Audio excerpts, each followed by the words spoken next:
Hey guys, welcome to another Lunchtime review. Today I'm going to have one of these great value stuffed pepper meals. These were $1.88 at Walmart, which is a great value. It is a green pepper cup stuffed with beef and seasoned rice and topped with tomato herb sauce. One of my favorite meals Tammy makes, maybe not, one of my top five probably, is her stuffed peppers. So I doubt this will compare because she's a really good cook and she's standing next to me so she can hear me. I'm trying to brag on her. So anyway, I do like these a lot. They really are my top five. So I doubt these will compare, but we'll see. 250 calories for the tray. And there's the other information for you. Sodium's a little higher than what I would have thought for a stuffed pepper. 990 milligrams. That's almost half your daily intake of salt, but whatever. It just says make sure you cook it to full temperature. You can do these in the oven. Honestly, they're probably better in the oven. That's how she makes them. But we're not going to do the oven because we don't do ovens on this channel. We all do microwave. So we remove the tray from the carton. Cut a 2-inch slit in the film to vent. Cook it for 5 minutes, rotating the tray during the process. I've got a revolving carousel microwave, so I don't have to rotate it. Pull back film, spoon the sauce over the pepper cup, return to the microwave for 2 to 3 minutes. I'll probably just do 2.5, and then let it sit for a minute and blah, blah, blah. So 5, and then 2 to 3.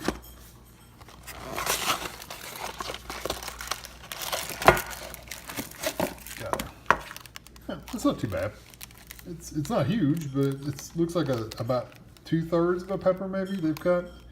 So I'd say they use the rest of it to chop up and put in meals. So I'm gonna cut a slit in this, get in the microwave, and I'll be back. Okay, here it is out of the microwave, and you can see it's got like a spaghetti sauce kind of look to it. Tammy's is a little thicker than that, the sauce is, but I'm not gonna keep comparing it to Tammy's. By the way, we do have a recipe for this on her channel. If you go to Tammy Dunn on YouTube, if you search for it, you'll find it. And they're really easy to make. Shameless plug, I know. Well, there's the meat part.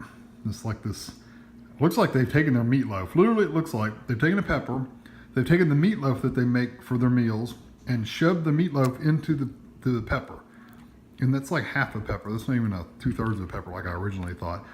I swear that's what it looks like. It's meatloaf and a pepper. They've combined two things, something they already make, the meatloaf, and just a pepper and some sauce, and combine it into a meal, which, you know, hey, saves the money, makes something a little different. That's good. So I'm gonna cut this up a little bit and get it to cool off, and I'll be back.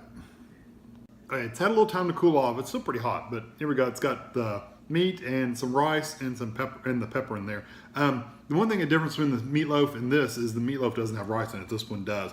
I don't know if it's mixed in with the meat or if it's just underneath the meat. I can't tell, but anyway, it does have rice in it, like a white rice.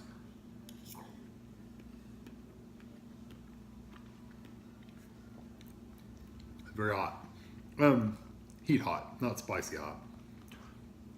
I like the flavor of the pepper. You can really taste the pepper in there, so that's good. The meat does remind you of a meatloaf flavor. It doesn't have quite the texture of their meatloaf, so I don't think it is their meatloaf, but it's pretty daggone close. The rice is good. The sauce is really good. It does remind you of a spaghetti sauce, though. It's probably more tomatoey and not quite so much like basil and stuff like a spaghetti sauce would be, but it does kind of have a similar flavor of a spaghetti sauce. Overall, it's pretty good. Is it the best meal? No. Is it good? Yeah, it's pretty good. I wish it had a little more rice in it. I like rice.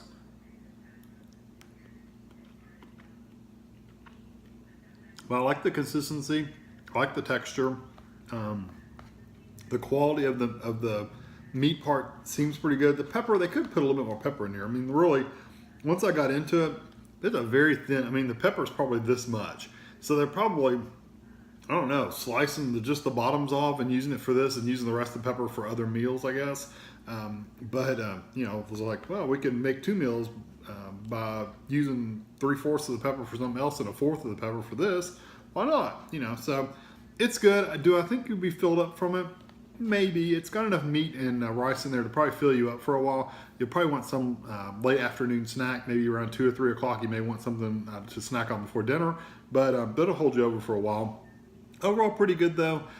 I'm gonna give it like a 3.5 though. Not something I would necessarily eat again or buy again. I would rather make them at home and take them for lunch with me. The big difference between the ones that are homemade and these don't have cheese in them.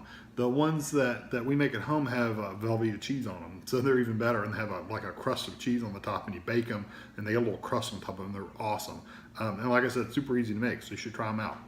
So anyway, 3.5 for this. It's just okay. Much rather have the homemade ones, of course. And actually, there's another frozen one that I've had that's actually better than this too. So that being said, frozen ones, this is still not the best. So I hope you enjoyed this video, and thanks for watching.